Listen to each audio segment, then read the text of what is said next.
السلام علیکم ورحمۃ اللہ وبرکاتہ۔ کیا حال ہے پیارے بچوں؟ امید ہے کہ آپ سب خیریت سے ہوں گے۔ کیا آپ نے دنیا کے پہلے انسان کی کہانی سن رکھی ہے؟ جی ہاں، حضرت آدم علیہ السلام کی کہانی۔ آج ہم سنیں گے حضرت آدم علیہ السلام کی کہانی۔ اللہ تعالیٰ نے فرشتوں، جنات اور زمین و آسمان کو پیدا کرنے کے بعد انسان کو پیدا کرنے کا ارادہ کیا۔ کیا آپ کو معلوم ہے کہ ہماری زمین پر انسانوں سے پہلے جنات آباد تھے، لیکن انہوں نے اللہ تعالیٰ کی بہت نافرمانی کی، قتل و غارت اور فساد کیا، تو اللہ تعالیٰ نے ان کے خلاف فرشتوں کا ایک لشکر بھیجا۔ انہوں نے جنوں کا مقابلہ کیا اور انہیں بھگا کر سمندر کے جزیروں اور پہاڑوں پر لے گئے۔ پھر اللہ تعالیٰ نے زمین پر انسانوں کو آباد کرنا چاہا، اس لیے اللہ سبحانہ و تعالیٰ نے حضرت آدم علیہ السلام کو پیدا کرنے کا ارادہ کیا۔ وہ دنیا کے سب سے پہلے انسان تھے اور ان سے پہلے کوئی انسان نہ تھا، اس لیے حضرت آدم علیہ السلام کو ابو البشر یعنی انسانوں کا باپ کہا جاتا ہے۔ اللہ تعالیٰ نے فرشتوں سے کہا کہ میں زمین میں ایک خلیفہ بنانا چاہتا ہوں۔ فرشتوں کو یہ بات سن کر بڑی حیرت ہوئی۔ بچوں، یہ تو آپ کو معلوم ہی ہے نا کہ فرشتے اللہ تعالیٰ کی فرما بردار مخلوق ہیں۔ وہ ہمیشہ اللہ تعالیٰ کی بات مانتے ہیں اور کبھی اللہ تعالیٰ کے حکم پر اعتراض نہیں کرتے۔ وہ کبھی یہ نہیں کہتے کہ اللہ تعالیٰ نے کیوں اس بات کا حکم دیا ہے۔ وہ صرف اپنی حیرت دور کرنا چاہتے تھے کہ اس نئی مخلوق کو پیدا کرنے کی وجہ کیا ہے، کیونکہ اللہ تعالیٰ کی عبادت تو فرشتے کر ہی رہے تھے اور ان کا خیال تھا کہ جنات کی طرح انسان بھی دنیا میں فساد کریں گے اور خون بہائیں گے۔ بچوں، کیا آپ جانتے ہیں کہ اللہ تعالیٰ نے صرف 2 ایسی مخلوقات بنائی ہیں جنہیں اپنی مرضی کرنے کا اختیار ہے، جنات اور انسان۔ ان کے علاوہ کائنات میں جو کچھ ہے، فرشتے، سورج، چاند، پہاڑ، درخت، ہر چیز اللہ تعالیٰ کی بات مانتی ہے۔ صرف انسانوں اور جنوں کا امتحان ہے کہ وہ اپنی مرضی کرتے ہیں یا اللہ کی بات مانتے ہیں۔ اسی لیے تو جنت بھی صرف انہی کے لیے ہوگی۔ تو فرشتوں نے اللہ تعالیٰ سے سوال کیا کہ آپ ایسی مخلوق کو کیوں پیدا کر رہے ہیں جو زمین میں فساد کرے گی اور خون بہائے گی؟ اور اللہ کی تسبیح، حمد اور پاکیزگی بیان کرنے کے لیے تو بہت سے فرشتے موجود تھے۔ اللہ سبحانہ و تعالیٰ نے جواب دیا، جو میں جانتا ہوں وہ تم نہیں جانتے۔ اللہ تعالیٰ کو یہ بات معلوم تھی کہ اگرچہ حضرت آدم علیہ السلام کی اولاد میں ایسے لوگ بھی پیدا ہوں گے جو برے کام کریں گے اور زمین میں فساد پھیلائیں گے، لیکن اس کے ساتھ ساتھ اولاد آدم میں انبیاء، رسول، شہداء، نیک لوگ اور اللہ سے محبت کرنے والے لوگ بھی ہوں گے۔ تو اللہ تعالیٰ نے حضرت آدم علیہ السلام کو مٹی کی ایک مٹھی سے تخلیق فرمایا، اس مٹی کا گارا بنایا، پھر اس گارے سے ایک صورت تیار کی۔ یہ صورت آدمی کی تھی، پھر اس میں اپنی روح پھونکی، اس طرح ان میں زندگی آ گئی اور وہ حرکت کرنے لگے۔ ہمارے پیارے نبی حضرت محمد صلی اللہ علیہ وسلم نے فرمایا کہ اللہ تعالیٰ نے حضرت آدم علیہ السلام کو ایسی مٹی کی مٹھی سے پیدا فرمایا جس کو تمام زمین سے لیا گیا تھا، اس لیے اب لوگ اسی لحاظ سے پیدا ہوتے ہیں۔ ان میں کوئی سفید رنگ کا، کوئی سرخ رنگ کا، کوئی کالے رنگ کا، کوئی گندمی رنگ کا، کوئی اچھا، کوئی برا، کوئی نرم مزاج، کوئی سخت مزاج اور کوئی درمیانے مزاج والا ہے۔ اب فرشتے چونکہ نہیں جانتے تھے کہ آدم علیہ السلام کو پیدا کرنے کی کیا وجہ ہے، تو اللہ تعالیٰ نے ارادہ کیا کہ حضرت آدم علیہ السلام کو پیدا کرنے کا مقصد اور فرشتوں پر ان کی فضیلت واضح کر دی جائے۔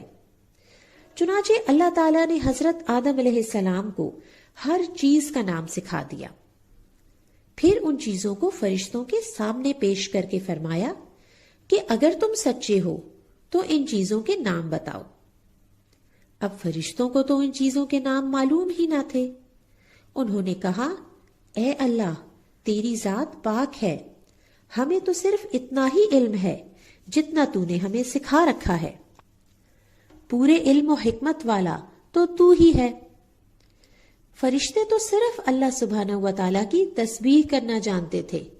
اب انہیں معلوم ہو گیا کہ آدم علیہ السلام اور ان کی اولاد کو ایک خاص صلاحیت دی گئی ہے، اور وہ ہے علم حاصل کرنے کی صلاحیت. اس طرح آدم علیہ السلام کی فضیلت فرشتوں پر ثابت ہو گئی. پھر اللہ تعالیٰ نے فرشتوں کو حکم دیا کہ آدم کو سجدہ کرو، تو سب فرشتوں نے سجدہ کیا سوائے ابلیس کے. اس نے اللہ کے حکم کا انکار کیا اور تکبر کیا. بچوں، کیا آپ کو معلوم ہے کہ ابلیس کون تھا؟ ابلیس فرشتہ نہیں تھا، بلکہ وہ ایک جن تھا. لیکن وہ اللہ تعالیٰ کی اتنی زیادہ عبادت کرتا تھا کہ وہ فرشتوں کے ساتھ اٹھنے بیٹھنے لگا تھا. اللہ سبحانہ و تعالیٰ نے ابلیس سے سوال کیا، اے ابلیس، تجھے اس کو سجدہ کرنے سے کس چیز نے روکا جسے میں نے اپنے ہاتھوں سے پیدا کیا؟ ابلیس نے جواب دیا، میں اس سے بہتر ہوں. تو نے مجھے آگ سے پیدا کیا اور اسے مٹی سے بنایا ہے. اللہ تعالیٰ اس سے ناراض ہوئے اور فرمایا، تو یہاں سے نکل جا، تو مردود ہوا اور تجھ پر قیامت کے دن تک میری لعنت اور پھٹکار ہے. جب شیطان نے اللہ سبحانہ و تعالیٰ کا فیصلہ سنا تو اس نے کہا، اچھا تو پھر مجھے قیامت تک کی مہلت دے دے تاکہ میں آدم کی اولاد کو بہکاؤں. اور اللہ سبحانہ و تعالیٰ نے اس کو یہ مہلت دے دی. جی تو پیارے بچوں، آپ نے دیکھا کہ جب شیطان نے اللہ تعالیٰ کے حکم پر ایک سجدہ نہیں کیا تو اللہ تعالیٰ اس سے کتنے ناراض ہوئے. اس لیے اب ابلیس یہ چاہتا ہے کہ انسان بھی اللہ کی بات نہ مانے. وہ ہر وقت اس کوشش میں لگا رہتا ہے کہ لوگوں کو اچھے کام نہ کرنے دے، انہیں سجدہ کرنے سے روکے، نماز نہ پڑھنے دے، اور اللہ سبحانہ و تعالیٰ کو خوش کرنے والے کام نہ کرنے دے. لیکن پیارے بچوں، کیا آپ کو معلوم ہے کہ کچھ لوگ ایسے بھی ہیں جن کو شیطان نہیں بہکا سکتا، اور وہ ہیں اللہ کے نیک لوگ، اللہ کی بات ماننے والے لوگ. پھر اللہ تعالیٰ نے حضرت آدم علیہ السلام اور ان کی بیوی حضرت حوا علیہ السلام کو حکم دیا کہ وہ دونوں جنت میں رہیں، آرام اور سکون سے، اور جو دل چاہے کھائیں. لیکن ایک درخت کے پاس جانے سے اللہ نے منع کر دیا کہ اس کا پھل نہیں کھانا اور اس کے پاس بھی نہیں جانا. حضرت آدم علیہ السلام نے اللہ تعالیٰ کے حکم کی تعمیل کی اور ان کی زندگی آرام و سکون سے بسر ہونے لگی.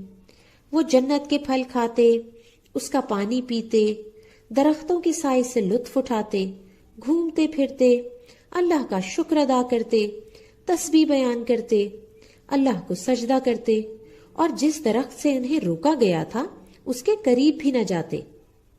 ان حالات کو دیکھ کر شیطان کا مارے غصے کے برا حال ہو گیا. وہ حسد کی آگ میں جلنے لگا. آخر ایک دن دونوں کے پاس آیا اور کہنے لگا کہ میں بہت اداس ہوتا ہوں کہ یہ سب نعمتیں جن میں تم رہ رہے ہو ایک دن تم سے چھن جائیں گی اور تم مر جاؤ گے. وہ دونوں بولے، اچھا کیا ایسا ہوگا؟ ابلیس کہنے لگا کہ مجھے ایک درخت کے بارے میں معلوم ہے، اگر تم اس درخت کا پھل کھا لو تو تم ہمیشہ یہاں رہو گے اور کبھی بوڑھے نہیں ہوگے. ابلیس انہیں قسمیں کھا کھا کر یقین دلاتا رہا اور آخر وہ دونوں شیطان کی باتوں میں آ گئے، اللہ کے حکم کو بھول گئے اور انہوں نے درخت کا پھل کھا لیا. جیسے ہی انہوں نے درخت کا پھل کھایا ان سے جنت کا لباس واپس لے لیا گیا اور وہ جنت کے پتوں سے اپنا جسم ڈھانپنے لگے. دونوں بہت شرمندہ ہوئے کہ وہ اللہ سبحانہ و تعالیٰ کا حکم بھول گئے. اللہ تعالیٰ نے فرمایا، کیا میں نے تم دونوں کو اس درخت سے روکا نہ تھا اور یہ کہا نہ تھا کہ شیطان تم دونوں کا کھلا دشمن ہے؟ پھر ان دونوں نے اللہ سبحانہ و تعالیٰ کے حضور دعا کی، ربنا ظلمنا انفسنا وان لم تغفر لنا وترحمنا لنکونن من الخاسرین۔ اے ہمارے رب، ہم نے اپنی جانوں پر ظلم کیا، اگر تو نے ہمیں معاف نہ کیا اور ہم پر رحم نہ کیا تو واقعی ہم نقصان اٹھانے والوں میں سے ہو جائیں گے۔ اللہ تعالیٰ نے ان کے گناہوں کو معاف کر دیا۔ پھر حضرت آدم و حوا علیہ السلام اور شیطان کو حکم دیا کہ تم سب یہاں سے اتر جاؤ، تم آپس میں ایک دوسرے کے دشمن ہو۔ اب تمہارے پاس جب کبھی میری طرف سے ہدایت پہنچے تو جو میری ہدایت کی پیروی کرے گا اس کے لیے نہ کوئی خوف ہوگا اور نہ ہی کوئی غم ہوگا۔